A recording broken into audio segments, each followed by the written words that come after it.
Boa noite, pessoal. Tudo jóia? Estou aqui aguardando minha querida amiga médica, doutora Maria Ângela Pinheiro, geriatra. Maria Ângela, já estou aqui te aguardando. Boa noite, Ricardo, Fernanda. Boa noite, Jesus, nosso neuropsicólogo. Marcelo. Oi, Maria Ângela entrou. Vamos chamar ela aqui.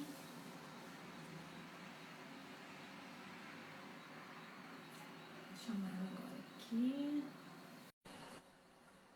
Boa noite, Gabi, minha filha querida. Saudade de fazer live com vocês. Ah, olha quem chegou. Minha convidada maravilhosa. Boa noite.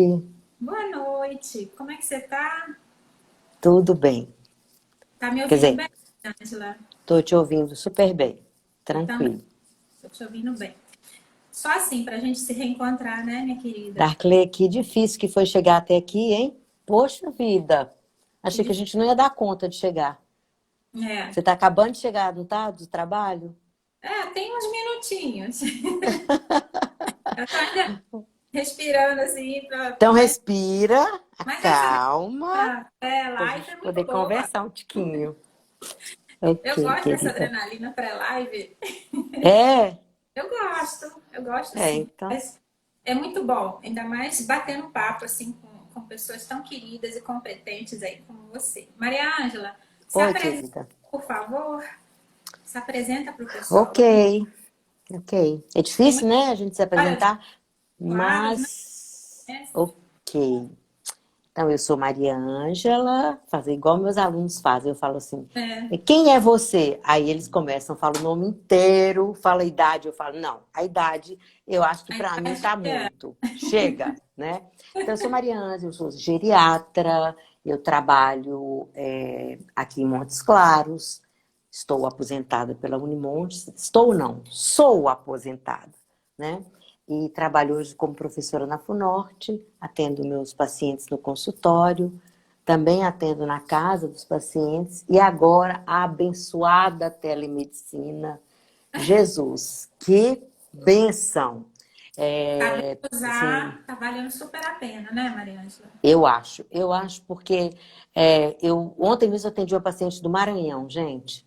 Fiquei impressionada. Atendi outro dia uma paciente de uma cidade do interior de Pernambuco, né? Então, assim, essas pessoas provavelmente algum médico diz para elas que elas precisam de um geriatra e como a gente tem essa facilidade de localizar através né, dessas ferramentas todas que a gente tem, eles localizam e marcam a consulta com você, né? Então, muito interessante. Inclusive, teve um caso, rapidamente, já que eu estou na Não, claro. apresentação aqui, teve um caso super interessante esses dias. Um rapaz jovem marcou consulta comigo. Aí eu falei com minha secretária, mas peraí, idade?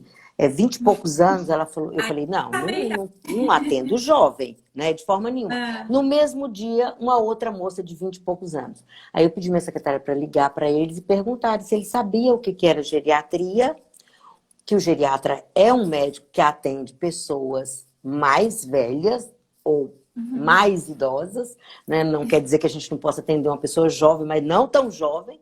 Eu não aham. tenho atendido ninguém com menos de 40 anos, e 40 anos só mesmo para atendimento pacientes com Covid ou alguma pessoa da família que deseja conversar comigo para saber algumas coisas de prevenção na geriatria. Mas então eu sou geriatra, eu faço isso.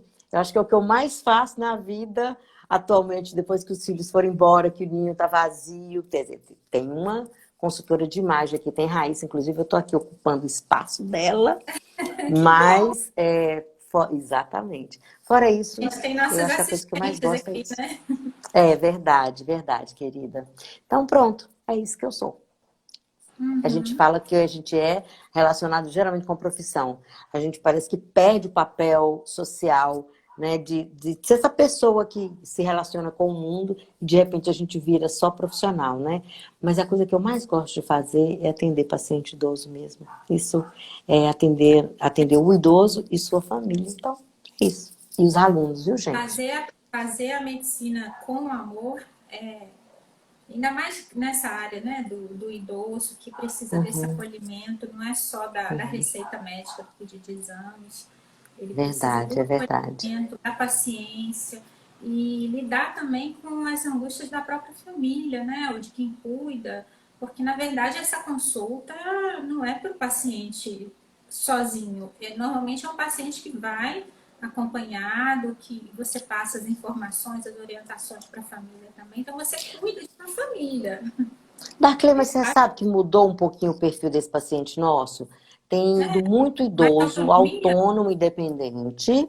Eu já faz algum tempo, não foi agora, mas eu atendi um senhor de 95 anos que foi para uma avaliação geriátrica para renovar a CNH, 95 anos. E, de fato, ele tinha completa capacidade de fazê-lo e foi Incrível. renovado o CNH e ele faleceu depois, mas com mais de 100 anos.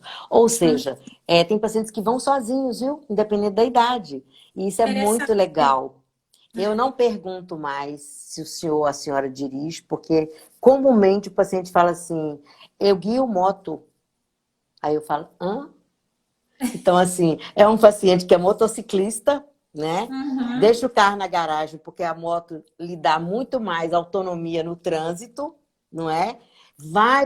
Quem mora em fazenda, às vezes usa a moto como instrumento de trabalho, até para tocar gado, minha filha. Meu Então, Deus, olha, eu não me surpreendo mais. O ótimo. telefone toca na bolsa, a pacientinha pega o telefone, fala, pronto, chegou. Agora nós somos todos iguais. Verdade, inclusive para utilizar os recursos de essas ferramentas da internet, fazer consulta online. Outro dia eu também atendi um paciente por teleconsulta e ele estava assim, deitado, né, numa poltrona e a filha falando. Aí ele só fez assim: dá licença aí, o paciente sou eu, deixa que eu vou falar. Eu falei: o senhor fala. E assim, eles querem Isso, ocupar o espaço, isso, querem essa isso, autonomia e procuram o cuidado do geriatra justamente para manter essa isso, qualidade de vida. Assim como a psiquiatra verdade. era muito mal assim, interpretada, nossa, eu vou no psiquiatra, hoje Aham. é normal a gente, né, encaminhar e os pacientes irem. Ir ao geriatra era um atestado de velhice, de incapacidade. Não, muito pelo contrário, é uma Eu coisa acho que simples. muito mais um preconceito dos nossos próprios colegas, né? Os colegas Sim. achavam que o geriatra era o médico que prescrevia vitaminas, não sei para quê, né? Muitas delas eu não sei, até hoje eu não consegui entender, porque o que eles queriam era rejuvenescer e ficar eternamente jovens, e eu realmente não sei como é que faz isso, a não ser com bons profissionais de outras áreas, não é? É, E a outra coisa era nos encaminhar apenas pacientes que estavam acamados, com uma demência debilitados mesmo. avançada, que estavam precisando de cuidados multidisciplinares, né? É lógico que o atendimento e o cuidado médico é importante também nesse momento. Mas tem mudado, viu, Darclay? O perfil tem mudado. Isso é muito bom porque a gente pode trabalhar um pouquinho com promoção, com prevenção. Eu acho que Qualidade isso de é muito vida. legal. Exatamente. Inclusive com o Uhum. que a gente vai falar hoje um pouquinho, que é sobre polimedicação, né? Ou polifarmácia. Então, é muito importante que o idoso, se ele tem uma cognição preservada, ele mesmo administra seus medicamentos, a gente pode negociar com ele toda essa questão da prescrição. Mas, às vezes, até por conta do estresse da consulta, então o cuidador, o filho cuidador, a filha cuidadora, ou o cuidador, além dos filhos, ou da esposa, ou do marido, né? Porque alguns maridos cuidam das esposas também, apesar de que Sim. os homens morrem 7 anos mais cedo que as mulheres, né? É. Mas, assim, então é muito importante porque essa colaboração ajuda muito na aderência ao tratamento. Uhum. Pois eu queria começar, Maria Ângela, te fazendo umas perguntas que chegaram para mim, foi ontem, inclusive, quando a gente começou, a gente divulgou a live, e essa questão do idoso polimedicado. Um idoso, sem falar em idade, né? Eu Uhum. imagino aí que acima de 60 anos, que tem a carteirinha, ele oficialmente é considerado idoso. Apesar Sim. de que meus pais têm quase 80 e são super independentes. Mas o idoso, ele precisa ser tão medicado? Porque ele está idoso, ele precisa tratar a velhice?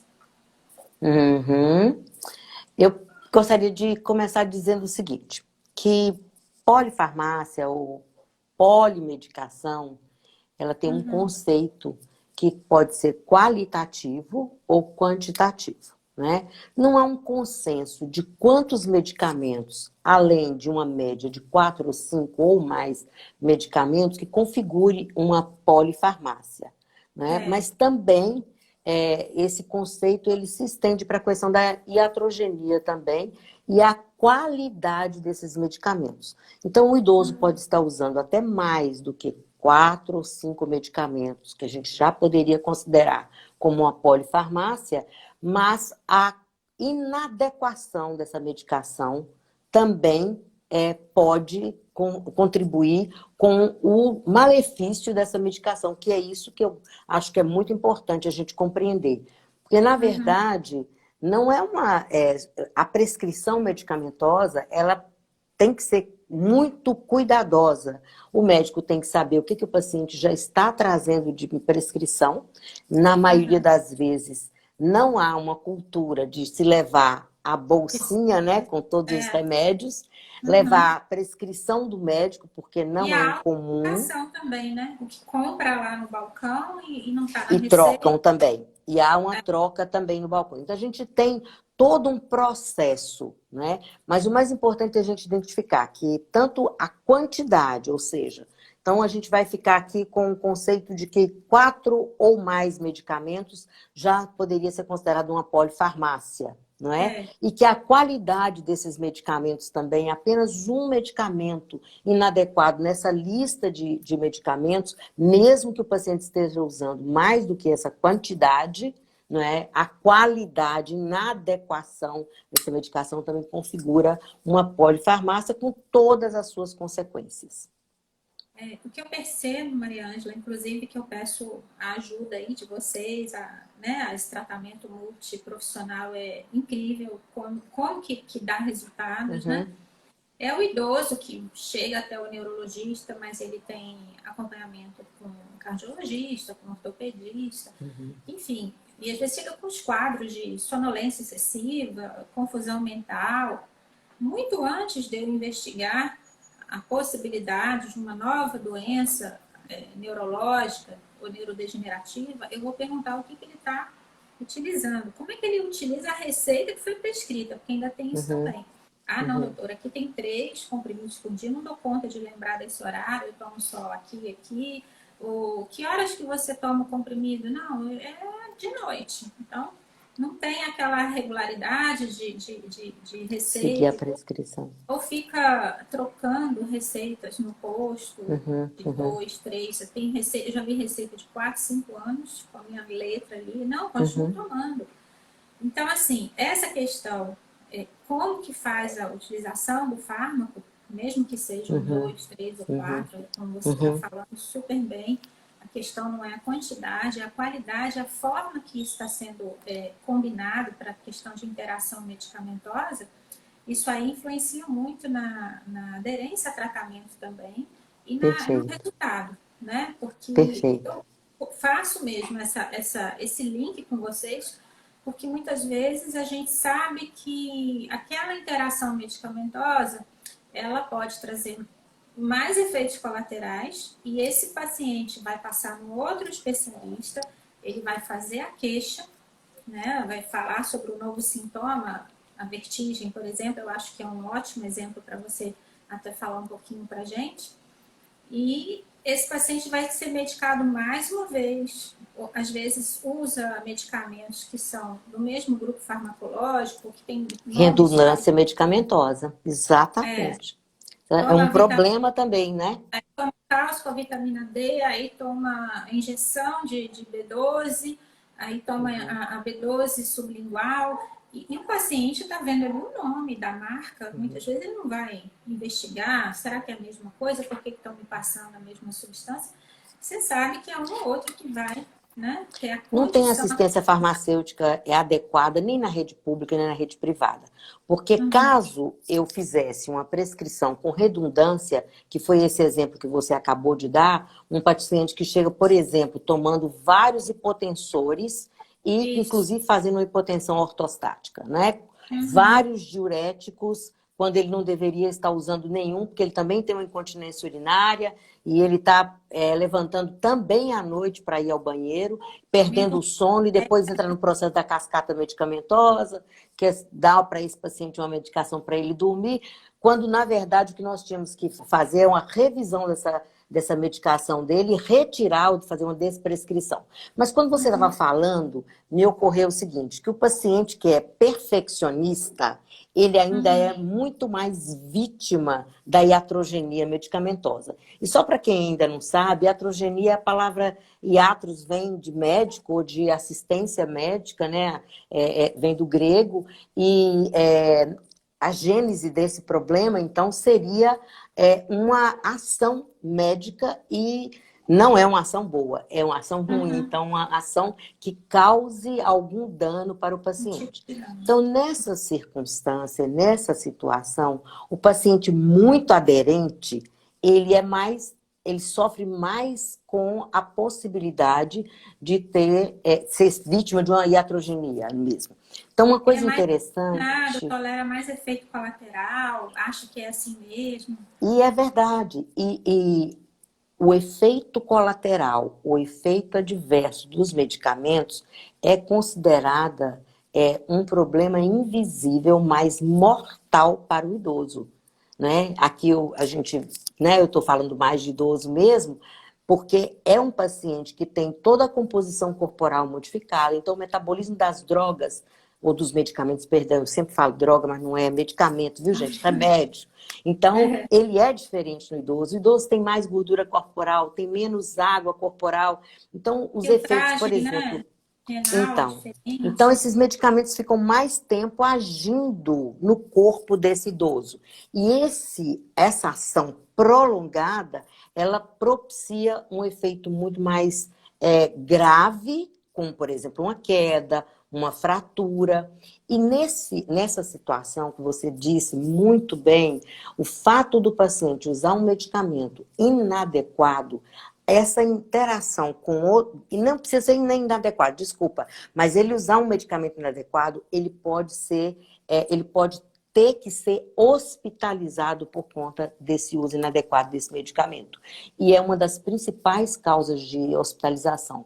Em torno de 17% dos pacientes nos países desenvolvidos internam por conta de efeitos colaterais de medicamentos. E só para ter uma noção, no nosso meio, como a gente tem muita cardiopatia chagásica, de origem hipertensiva ou mesmo coronariana, então, nesses pacientes, o uso de um anti-inflamatório, apenas um anti-inflamatório, pode ser responsável por uma doença coronariana aguda e fatal, inclusive. 35% dos pacientes com ICC internados, que tiveram que internar com ICC, você pode investigar o uso de um medicamento tipo anti-inflamatório, que seria o vilão, né, da história, o bandido. Compram livremente nas farmácias. Não cabe aqui a gente citar nomes, mas a questão das complicações gastrointestinais. Uma vez eu estava conversando com um colega que é intensivista e me falou, olha, Darclay, aqui no CTI, esses idosos, a grande maioria, a hemorragia digestiva alta causada pelo uso de anti-inflamatório. Então, pois é, mas olha para você ver uma coisa. De quem é a obrigação de conferir a lista, os blisters, as caixas, as receitas do paciente idoso? Então, você estava falando sobre o número de médicos que hoje, né, com essa questão mesmo da gente ter essa medicina que não atende o paciente na sua integridade, não é? Atende a doença e deixa de atender, às vezes, o paciente. Então, a medicina fragmentada, exatamente, que é um modelo que a gente herdou e a gente não se adequa bem, esse modelo não é bom em nenhum lugar, muito menos aqui no Brasil, com tão poucos recursos. Então, esse paciente ele acaba indo em vários colegas. E eu costumo dizer que quem tem um médico tem um, quem tem dois tem meio, quem tem três não tem nenhum. Então, na verdade, o problema é muito mais educacional. Eu acredito que, tanto na nossa formação, né, como a gente está formando os nossos acadêmicos para se preocuparem mesmo com a avaliação global do paciente idoso, e assim, é muito importante a história medicamentosa. Eu até falo para os meninos que eles têm que fazer uma lista, e a lista tem que ser numerada. Número 1, digamos que o paciente esteja usando um anti-inflamatório com associações. Eles têm que colocar o nome comercial e na frente colocar todas as associações que tem aquele medicamento, ok? E assim sucessivamente. Eu acho que isso dá um impacto que é exatamente para a gente entender essa causa invisível de morte, que é o uso inadequado de medicamento, a polifarmácia e todas as suas complicações. Então, primeiro, então, para a gente, o nosso grande desafio talvez fosse, além de, em todas as consultas, avaliar realmente qual é o medicamento que esse paciente está usando. E eu gostaria de abrir um parênteses para dar um exemplo. Uma paciente que estava usando um antiagregante, um anticoagulante, e eu queria prescrever um outro anticoagulante para a paciente, porque eu achei que ela estava tendo sangramento por conta do outro anticoagulante. E não estava na prescrição dela. Então, se a gente não ficar muito atento, e aí eu aproveito para fazer um outro parêntese, celular desligado, computador desligado, nada de ficar vendo internet durante a consulta. A gente não pode ter distrator nenhum, porque aquele momento ele tem que ser focado no meu paciente, na família do meu paciente. Exatamente. Um dos problemas... pacientes. Eu tinha até a plaquinha a favor de desligar o celular, mas houve muita polêmica, eu acabei tirando. Mas eu sou mais educada, né, que você. O celular tocou uma vez, eu falei, a senhora pode sair e atender lá fora, por favor. Eu sou bem educada. Eu sou bem educada, eu falo. Por exemplo, quando eu quero continuar a história do paciente, ele está me contando. E os filhos começam a intervir, ou a esposa, ou o marido. Aí eu falo assim, vou receber 2 consultas hoje. Se o senhor continuar falando, vai ter que pagar a consulta também. Aí todo mundo ri. Tem os conflitos familiares, o filho que vem de Belo Horizonte, que não vê o pai há 1 ano, aí briga com a irmã que tá... Mas ele tá tomando esse medicamento? Esse é um outro capítulo. Então você ainda tem que gerenciar os conflitos. Isso, né? É outro capítulo, é outra história. Assim, a questão da pandemia me trouxe essa possibilidade de só deixar entrar um acompanhante. E não tem conversa. Então, só quem cuida, quem está perto, quem é que... No meu caso, não tem jeito, querida. Porque vem de cadeira de rodas e precisa. Né? Apesar de que hoje não tenho mais maca no meu consultório. Nem que fique metade da consulta entre o outro. Exatamente. Eu não tenho essa vocação sua para gerenciar esses conflitos dentro do consultório. Eu sou delicada igual uma pata de elefante. Eu falo mesmo, tá? Eu quero ouvir o idoso. Primeiro que eu preciso entender o que ele está falando. Se a fala dele é coerente, congruente com o humor dele. Então, como é que eu vou avaliar meu paciente se alguém interfere toda hora? Não é? E assim, no período, por exemplo, das medicações, a gente sabe que às vezes o filho que leva para a consulta não é o filho que cuida. Então tem às vezes um cuidador. Esse cuidador não é o que administra as finanças e vai à farmácia comprar as medicações. Então tudo isso a gente precisa identificar, porque é uma forma que a gente tem de minimizar os efeitos de uma polifarmácia. Que a gente já sabe que a maioria dos problemas que esses idosos que são polimedicados, a maioria desses problemas poderiam ser evitados. E aí que é o nosso desafio. Nosso desafio é identificar. E tem uma coisa interessante, eu não sei se, assim, como é que você administra isso, mas não ter ansiedade de prescrever. Não. Porque a desprescrição é muito mais benéfica ao paciente idoso do que a prescrição. É lógico que a gente tem que ter critérios para desprescrever. Mas não eu digo que eu faço a faxina. A primeira consulta, que eu faço a lista, como você estava falando. Exatamente. Aí eu brinco e falo, gente, agora nós vamos começar a faxina. redução gradual, ou retirada, enfim, né? Rápida, dependendo da medicação.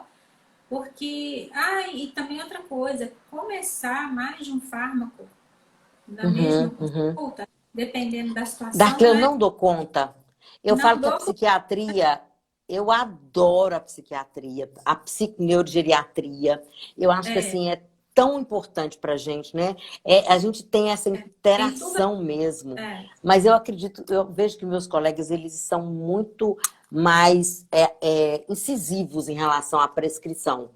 E nós ainda temos que preocupar com a cardiopatia do paciente, com a osteoartrite desse paciente, né? Então, assim, com as outras patologias, um paciente com DPOC.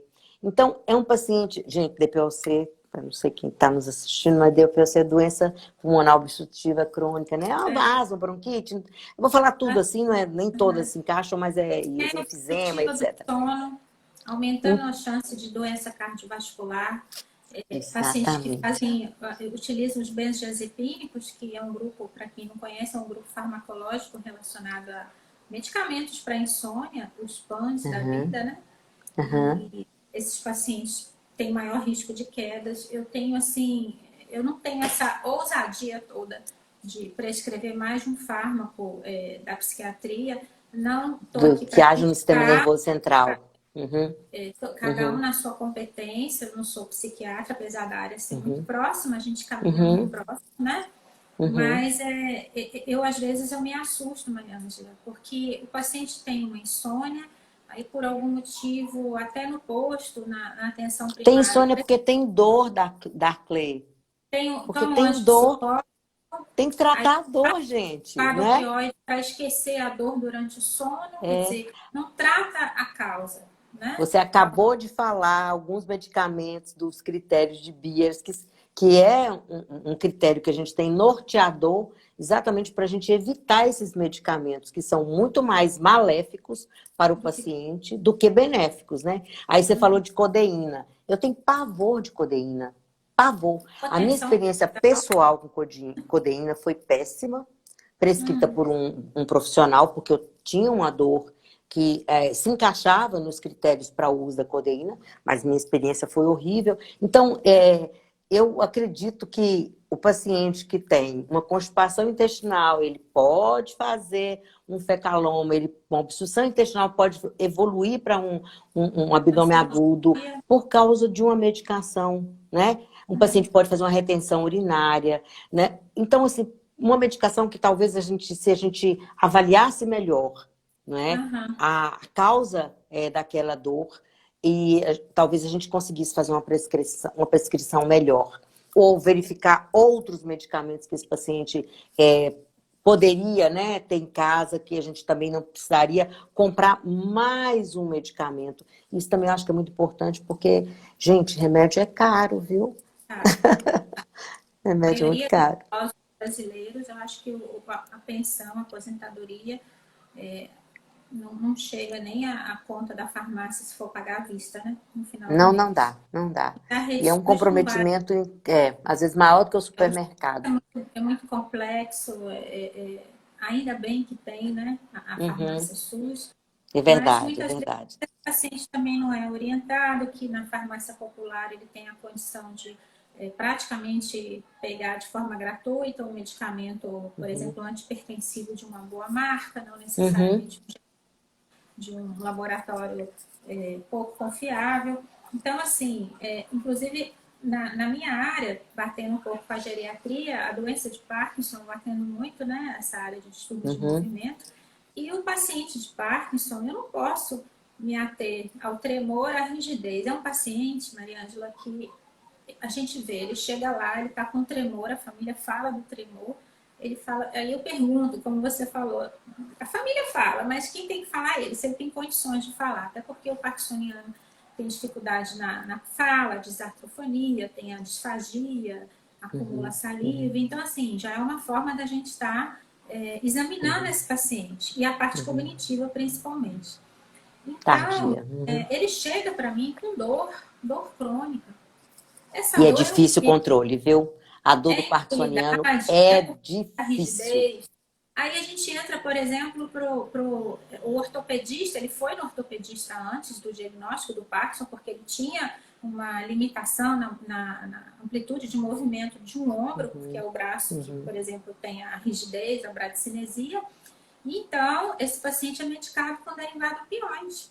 É E aí ele verdade. chega lá com a cognição pior, ele chega mais constipado, porque a constipação faz parte, né, de sintoma não motor da doença de Parkinson. Inclusive, pode ocorrer 10 anos antes, né, dos sintomas Exato. que vão propiciar o diagnóstico. Então, Tem dá para até fazer diagnóstico de doença de Parkinson bem precoce hoje, né, Darclay? a gente está fechando diagnósticos Bem precoce. bem precoces. E eu falo que eu não domino essa área, mas eu acho uma área assim fantástica. Eu queria ter um tempo, a gente arruma um tempo, né? Para estudar sobre essa questão do eixo intestino-cérebro, que a gente sabe Sim. que é fundamental, principalmente para o resultado dessas medicações, né? A questão de absorção, de forma de circular no plasma, de chegar no alvo, que essa saúde intestinal, inclusive no idoso, melhorando o trânsito intestinal, não só a questão da frequência de evacuação, mas melhorando o trânsito intestinal, esse Perfeito, idoso ele perfeito. vai ter uma capacidade anti-inflamatória maior, vai melhorar a imunidade dele. Eu até queria te perguntar, aproveitando esse gancho, se você, no caso desses pacientes, você encaminha para o nutricionista, você entra com probióticos, por exemplo, toma um anti-inflamatório, aí você entrou com um antibiótico, você vai entrar com um probiótico também? Olha, do Parkinson, eu até queria te contar uma historinha. Quando eu fiz Ó, medicina lá em 1927, meus professores diziam que o paciente com doença de Parkinson era um paciente que a gente não devia nem... Isso não é estudo que eu vou falar, gente, é mais piada do que verdade, tá? Mas que não se aventurasse muito a fazer diagnóstico, não, porque a medicação padrão ouro para esse paciente, ela, como o paciente se adaptaria a ela e depois teria vários efeitos colaterais dessa medicação e tal, que eu acho que não cabe aqui falar, eu não sou especialista, mas a gente tem uma facilidade muito grande de fazer diagnóstico, inclusive porque esses pacientes não chegam com demência. A demência desse Parkinson, da doença de Parkinson, é bem tardia. O que eles chegam mesmo, às vezes, com alterações uma gastroparesia mesmo, e é muito comum, como você estava perguntando, então, a constipação intestinal. Então, a gente vai verificar se esse paciente tem outros sinais, às vezes sinais psíquicos também relacionados à ansiedade. Síndrome de pânico não é tão comum no idoso. A gente tem como sinais com transtorno de ansiedade, tanto TEPT como a TAG, tanto o estresse pós-traumático como o TAG, que é muito mais frequente, mas esse paciente pode chegar com pânico. O paciente que chega, está jogando demais, está com outros comportamentos, alteração de comportamento, a gente acaba fechando. Mas os professores falavam para a gente não fazer esse diagnóstico, porque não tinha tratamento. E não é verdade, gente. Graças a Deus, essa doença, ela tem tratamento, sim, tem diagnóstico precoce, sim, e a vida do paciente com doença de Parkinson pode ser de excelente qualidade por muitos e muitos e muitos e muitos anos. Então, o importante é o diagnóstico precoce. O diagnóstico precoce faz toda a diferença na doença de Parkinson. Você vai esperar o seu pai, sua mãe, ficar andando, arrastando, tropeçando, caindo, né? Com uma escrita bem miudinha, tremendo, que às vezes nem aparece tremor, né?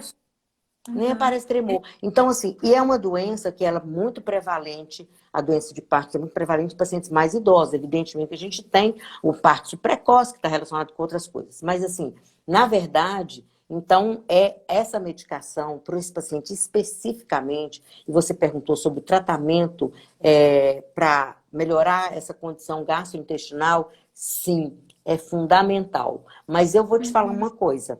Na faculdade e no ambulatório, eu chamo a atenção dos meus alunos para fazerem o diagnóstico. Porque como a gente é pobre, um país pobre, onde a gente só tem 50% da população, e às vezes até menos que isso, talvez, de saneamento básico, a gente precisa pensar em racionalizar tratamento. Então, o diagnóstico feito adequadamente, o mais precocemente, vai propiciar para esse paciente qualidade de vida e por mais tempo. Então, é muito importante que eles façam o diagnóstico. A gente tem critérios, né? A gente tem os critérios de Roma, dá para a gente fazer o diagnóstico de aquela condição intestinal do paciente, e às vezes o paciente nem tem constipação, gente. Às vezes esse paciente tem uma ansiedade, ele está tão fixado no aparelho gastrointestinal, porque ele é um paciente, ainda mais agora na época de pandemia, que está em casa mesmo, com uma dieta muito restritiva, uma dieta... Idoso não bebe água, idoso não tem sede, né? Eles têm uma inibição mesmo da necessidade de beber água, tanto é que eles podem desidratar na época do calor, né? Por falta de ingesta. Então, por conta disso tudo, eu tenho uma experiência muito legal em fazer as intervenções, as primeiras intervenções, já no consultório e já com uma resposta muito legal. Se esse paciente tem condição de ter uma nutricionista, gente, abençoada, porque inclusive os sarcopênicos, né, os pacientes com fragilidade, elas vão fazer todos aqueles cálculos, né, de proteína e assim, a gente pode trabalhar juntas. Então é muito, muito legal trabalhar em equipe multidisciplinar. Mas aos alunos, eu estimulo que eles sejam capazes de identificarem o problema. Primeiro, identificar qual é a demanda do paciente. Depois, identificar o problema que realmente está limitando a condição de vida do paciente. E, por último, fazerem uma proposta ou um plano de tratamento ou um plano para conduzir aquele paciente. Então, né, depende, então, de quem é o paciente. Se é um paciente que tem mais recursos e ele não vai se sentir muito chateado da gente mandá-lo num tanto de profissionais, né? Porque aí não tem jeito, a gente vai precisar de uma fono, físio. Essa dor do parkinsoniano que você falou, a fisioterapia faz milagres. Milagres. A atividade é fundamental nesses pacientes. Exatamente. E a nutricionista? Tem coisa melhor? E se tiver uma enfermeira nessa jogada, então... Ai, Darkley, tudo de bom. Né? Passar em todo mundo já no... Não, é tudo de bom. É aquela coisa, a enfermeira vai e te fala assim, ó, doutora Darkley, o paciente está tomando 2 medicamentos iguais. Doutora Darkley, a senhora acredita que o paciente está cuspindo os remédios? É muito legal, né? Muito legal. Debaixo da cama, isso tudo também tem que ser levado em consideração, né? É verdade, e é verdade. Faz muita falta, sim, Mariana. Mas o Darkley, cá para nós, né? Um paciente que recebe uma prescrição de 10, 12, 15 medicamentos, ele merece cuspir esses remédios mesmo. Porque o dia só tem 24 horas, meu amor. Não. A gente tem que racionalizar isso aí. Eu acho que a gente tá prescrevendo muito. A gente não sara tudo. Não é? São poucas situações que a gente tem que fazer essa frequência, esse intervalo tão curto. A gente está falando sobre Parkinson. Não, são poucos os pacientes que precisam daquele intervalo menor que 4 horas, 3 horas. E isso faz o paciente ter mais comorbidades, porque eu tenho pacientes de Parkinson, estou falando do Parkinson porque é na área da geriatria que eu acho que eu atendo mais. Que fica ali na frente do relógio. E demência, né, amiga? Demência também. Esperando a ansiedade catastrófica de que se eu não tomar eu vou morrer, eu vou paralisar, eu vou ficar sozinho. E uma coisa que me assusta é a questão do contato desse paciente idoso que não tem o cuidador, não tem aquela rede familiar de apoio, né, de vizinhos. A gente sabe que tem muito idoso, né, Mariana? É verdade. Está abandonado, não é o fato de morar sozinho, é de realmente estar só, não ter com quem contar. Então, esse idoso que agora ele vai menos à farmácia, ele vai menos ao posto de saúde, ao seu consultório, não sabe utilizar os recursos tecnológicos que a gente tem para eles disponíveis. Como que está esse idoso, Maria Ângela? Olha, nesse idoso abandonado que você falou aí, eu denuncio, né? Eu denuncio para a gente faz a denúncia escrita ao Conselho Tutelar, né? Ao Conselho do Idoso, e quando a gente percebe que está havendo alguma demora na tomada de providência, a gente faz uma denúncia direta ao Ministério Público. A gente tem casos assim com os alunos da residência, né? Agora eu estou aposentada, mas com os alunos da residência de saúde da família, casos em que, por exemplo, uma idosa foi feita a busca e apreensão dela numa sexta-feira de carnaval. Esse é um exemplo emblemático, porque para dizer que se a gente identificou o problema e a gente for omisso, a gente então está compactuando com um crime que é o crime do abandono. Então, maus tratos, né? Que é outro capítulo, né, Darkley? Se a gente fosse falar de outro maus capítulo tratos, é muito outro triste, capítulo. Mas, mas é assim, mesmo. não dar medicação ao paciente, não é? Ou dar medicação excessivamente. Eu tinha uma paciente que a cuidadora dava para ela 6 comprimidos de benzodiazepínico por Nossa, dia. O benzodiazepínico era de 6 miligramas, então você imagina, né? Essa não. paciente não conseguia nem comer. Ela parecia uma É, paciente Universo, mixedematosa. Exatamente. imagina. Porque ela queria dormir, ela queria não fazer nada, então ela fazia isso. E nesse caso, para fazer o washout mesmo, para fazer essa limpeza mesmo dessa paciente, eu fui obrigada a interná-la para a gente poder identificar que se realmente configurava mesmo maus tratos, e sim, era isso mesmo. Então, na verdade, a gente tem que denunciar, tá? E eu não gostaria de ir para o asilo hoje, não. Mas eu falo que lá é o lugar mais seguro para um idoso que não teve filhos, que não tem familiares ou que está sofrendo abuso da própria família. Então, de repente, é um lugar onde a gente tem. É lógico, gente. Às vezes é difícil mesmo. O idoso às vezes está com o nariz lá, não sei o quê. Às vezes está com cheirinho de Aham. xixi. Vou falar cheirinho para diminuir aqui, né? Mas é lá é seguro, lá tem pessoas preparadas, pessoas competentes para cuidar do idoso que está numa situação de abandono. Porque tem abandono também com a família toda dentro de casa, né? Exatamente, é Então, isso que a gente percebe também. Aquele paciente que a família compra o exatamente. medicamento, ele está tomando isso aqui tudo, não melhora, mas quem é que dá esse medicamento para ele? Tem a questão da cognitiva, até a gente mesmo, que ainda não está na terceira idade, de esquecer de tomar alguns horários, às vezes tem uma semana, 10 dias de um antibiótico, esquece um horário. Você imagina um paciente de Parkinson que toma 4, 5 É medicamentos em intervalos curtos, isso é muito difícil. muito Em difícil. relação, em Hoje tem relação uma aos... pergunta aqui, ó, que tá. Você que congelou a pergunta aqui, Darley? Não, é da Edna, ela está boa dizendo, noite, Edna Queiroz está Edna. dizendo, né, que ela tem uma idosa em casa com a síndrome do pânico. Ela está classificando como um problema muito importante, né? Ô, Aham. Edna, você tem que procurar um colega mesmo para avaliar realmente e tratar, tá? Tem tratamento, ok? A questão das comorbidades psiquiátricas no idoso, que a gente, como você falou, né, a geriatria caminha muito próxima aí da Uhum. psiquiatria também. Você tem visto, Maria Ângela, nesse período agora de maior isolamento na pandemia, a questão do alcoolismo piorou? Alcoolismo já é um problema crescente entre a população idosa, assim como é o suicídio, né? Então já é um problema frequente e crescente mesmo. Agora, o que eu tenho visto muito é transtorno de estresse pós-traumático. E eu sempre fui uma professora, por conta da minha escola, né, que sempre usou de uma forma parcimoniosa os benzodiazepínicos. Então, eu sempre usei muito pouco benzodiazepínico. Eu sempre queria esperar que os medicamentos inibidores da recaptação de serotonina, com uma ação mais ansiolítica, que eles pudessem agir, né? A gente tem uma janela terapêutica, a gente tem um tempo, né? Para a Para gente chegar ter a ação no... desses medicamentos. Então, eu sempre ficava, assim, tentando administrar isso aí. Hoje, não mais, viu, Darkley?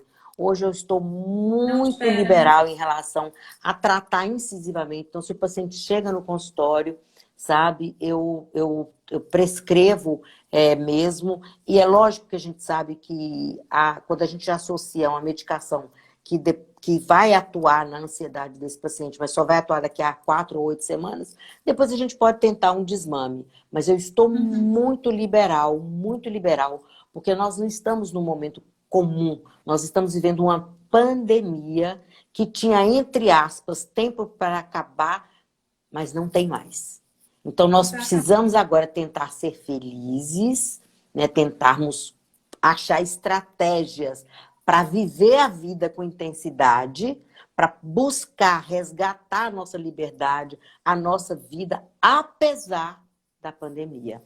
Apesar de não Então, viver por para conta disso, eu estou absolutamente, negocio com o paciente. As decisões que nós tomamos no consultório, elas são compartilhadas. Se o paciente está cognitivamente preservado, ele tem autonomia de dizer sim ou não, e eu o respeito. Se ele quiser o tratamento, sim. Se ele não quiser, eu posso até continuar cuidando dele, se ele quiser que eu continue cuidando. E depois dessa tomada de decisões, o monitoramento. Porque não adianta você prescrever uma medicação de ação central, né, que vai agir no sistema nervoso central, momento, né? com efeitos colaterais sistêmicos, né?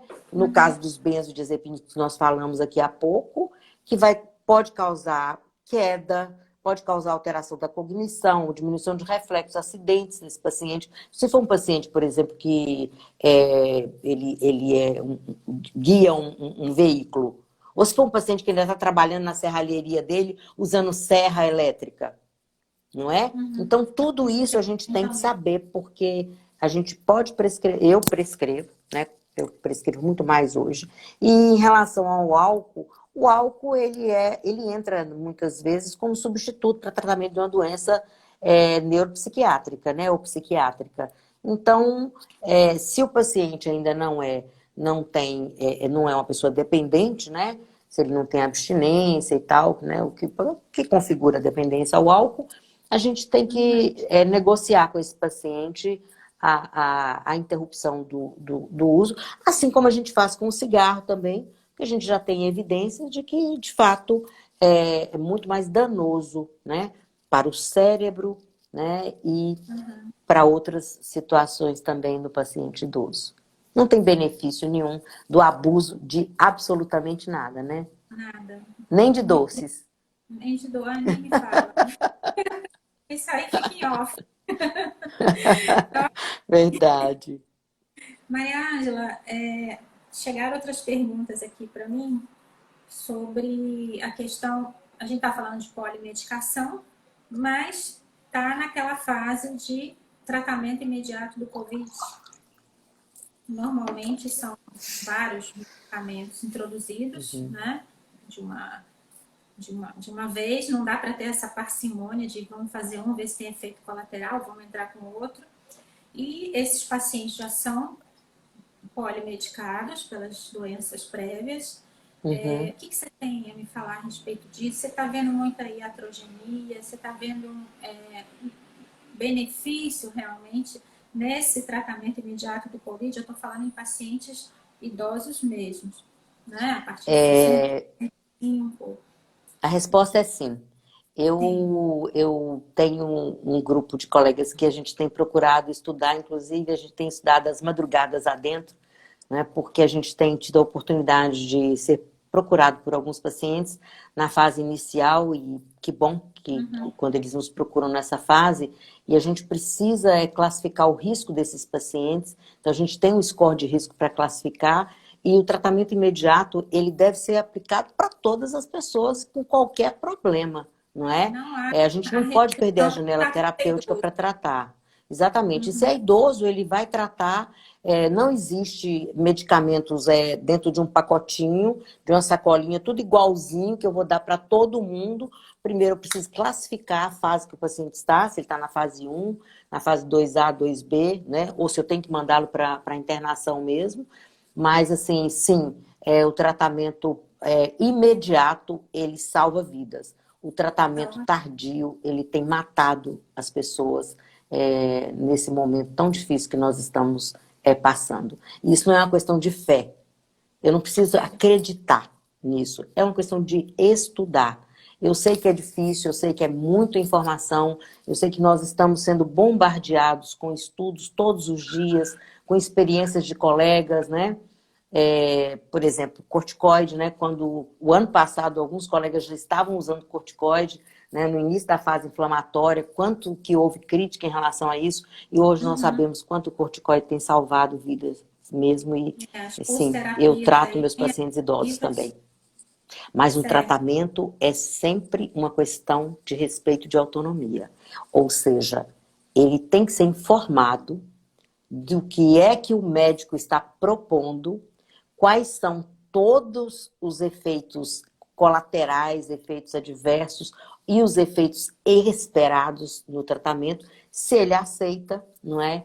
Ele, no caso de algumas drogas, por conta mesmo dessa politização de algumas drogas, ele assina um termo de esclarecimento, né? Um termo livre, esclarecido, porque eu esclareço. E a gente usa assim. Mas, gente, pelo amor de Deus, não existe um tratamento, assim, ó, numa caixinha, não é isso. É diagnóstico. Diagnostique. Nós temos score de risco para diagnosticar, nós temos exames que devem ser feitos desde a primeira entrada do paciente no seu ambulatório, consultório, onde for, e você precisa classificar esse paciente para você tratar adequadamente. A gente está com 10 minutinhos para terminar. Eu vou te falar, tem que ter umas 3 partes essa live, viu? Próxima. Como a gente entrou nesse assunto do Covid, me perguntaram também, a gente tem algumas dúvidas em relação aos sintomas iniciais ou os principais sintomas na fase aguda no idoso. O idoso... Depende. Até a questão da febre, né, Maria Ângela? A gente sabe que... Não acontece na Covid. A questão da febre, em outras infecções... Não acontece. Não Somente acontece. 50% dos pacientes manifestam com febre na fase 1 da doença. Então, é um sintoma bem pouco prevalente. Assim, em relação a quem, né, quem cuida, quem está próximo desse paciente, o que você... Então, a pergunta que a gente tem que fazer é o seguinte, Darkley. Nós estamos na pandemia de 2020 ou na pandemia de 2021? Então, a gente já tem... Qual é a cepa? É a cepa selvagem original, né?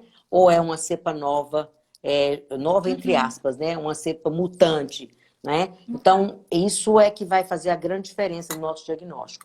Porque os sintomas dessa cepa, já dessa variante, que nós, né, ela já está permeando o Brasil como um todo. O pessoal fala que é a cepa de Manaus, a cepa do Rio Grande do Sul, mas assim, a gente sabe que ela pode ter começado, a identificação foi até no Japão, né? Por causa de turista japonesa. Mas o fato é o seguinte, que assim como a cepa da África do Sul, a cepa do Reino Unido, agora talvez essa cepa que nós estamos verificando lá na Índia, então a gente sabe que a gente precisa de avaliar esse paciente de uma outra forma. A outra pandemia, entre aspas, a gente tinha um tempo maior, né, até que os sintomas estivessem mais manifestos. Tinha mais coriza, tinha mais perda do olfato, do paladar, tosse. Nessa não. Essa a gente tem no caso do idoso especificamente, então eu vou falar do idoso. Esse idoso pode ficar mais prostrado, diminuir a ingesta de alimentos, ele pode ficar confuso, um quadro que a gente chama de confusional agudo, então ele fica desorientado, não é? Então, o que eu gostaria então de chamar atenção é o seguinte, preste atenção no seu idoso. Ele mudou, pode ser Covid. Não deixar de pensar, né? Em Covid, não. Porque não tem a febre, não tem a tosse, não tem os sintomas gripais. Só para fazer uma analogia, a infecção urinária no idoso causa sepsis. E sepsis causa morte. Fundamental. E morte. Tá? Então, infecção urinária, às vezes a gente pode diagnosticar pela mudança do odor da urina. Xixi não tem um cheirinho bom, não. Ainda mais se ele ficar muito tempo ali no lugar, ali guardadinho. Mas se mudou a frequência, o cheiro, o jeito do paciente, ou ele ficou mais confuso, pode ser uma infecção urinária, não pode? Eu vou esperar ele ficar séptico para poder tratar? Acho que não, né? Tratar logo. A gente pede o exame, mas já começa o tratamento antes do resultado do exame. E na Covid é a mesma coisa.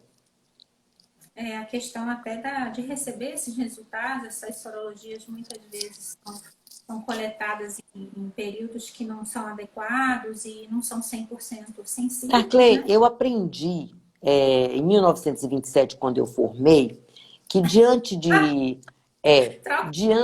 uma epidemia, a gente tinha toda a autonomia, por conta da soberania mesmo né, do médico, de fazer diagnóstico presuntivo. Né? Então, se o paciente ele preenche critérios diagnósticos, né, para aquela patologia que está com aumento do número de casos, então possivelmente ele tem aquela patologia. né? E a gente sabe que os medicamentos que a gente usa na fase 1 dessa doença, eles são absolutamente... Não tem nenhum efeito colateral que seja que impeça que a gente faça o uso.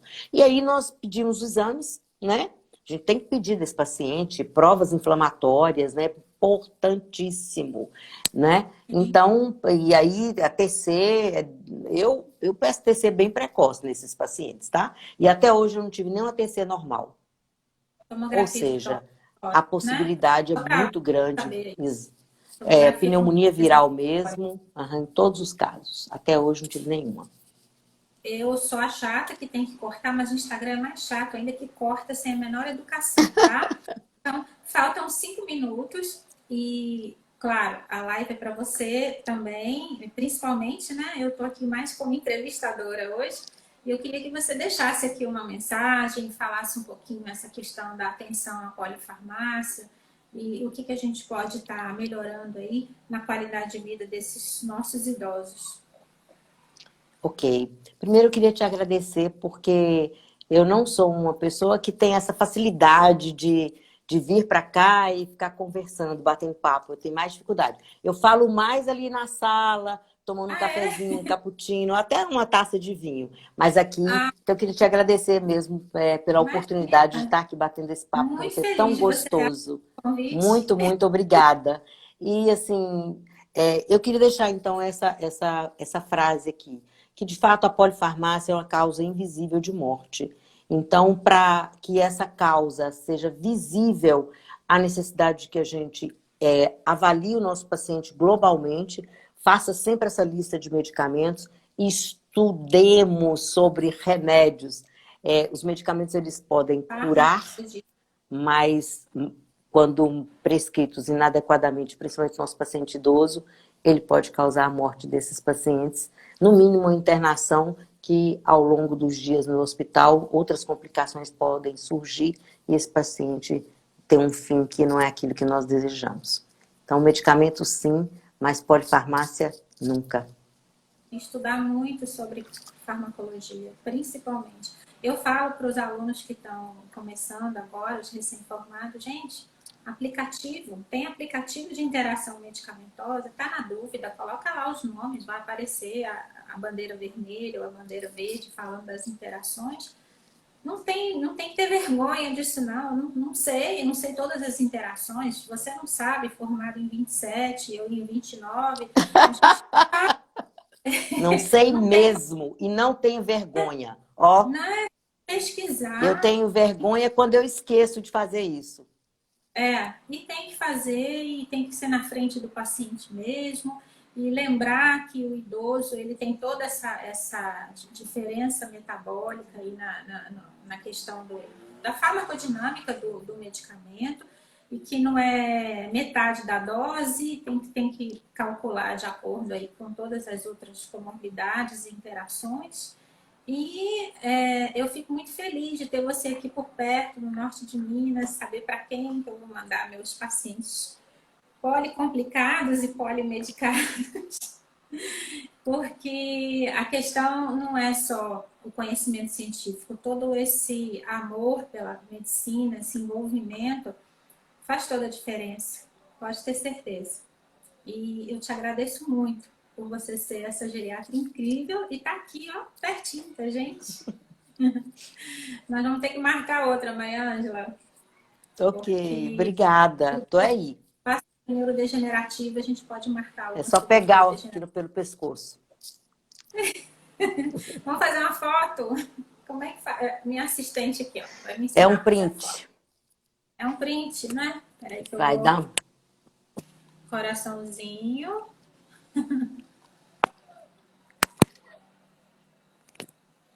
Prontinho. Eu acho que Assistente número 1. Aqui eu não consegui, porque meu braço é... Quer tirar mais uma?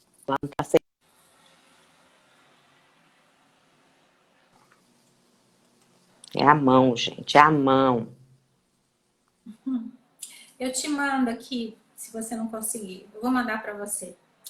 E essa live vai ficar gravada aqui no IGTV do Instagram e também a gente vai colocar lá no YouTube. Para quem não conseguiu assistir agora, a gente vai deixar gravado. Maria Ângela, muitíssimo obrigada. Prazer enorme te rever, nem que seja pela tela. E nós vamos marcar aquele café. Obrigada, aceito. Aceita? Mas vai ser café mesmo, viu? Adoro. Cafeína. Sem os carboidratos maravilhosos do café da tarde. Beijo. Um beijo. Tchau, tchau, querida. Fica com Deus. Tchau. Amém. Tchau. Tchau.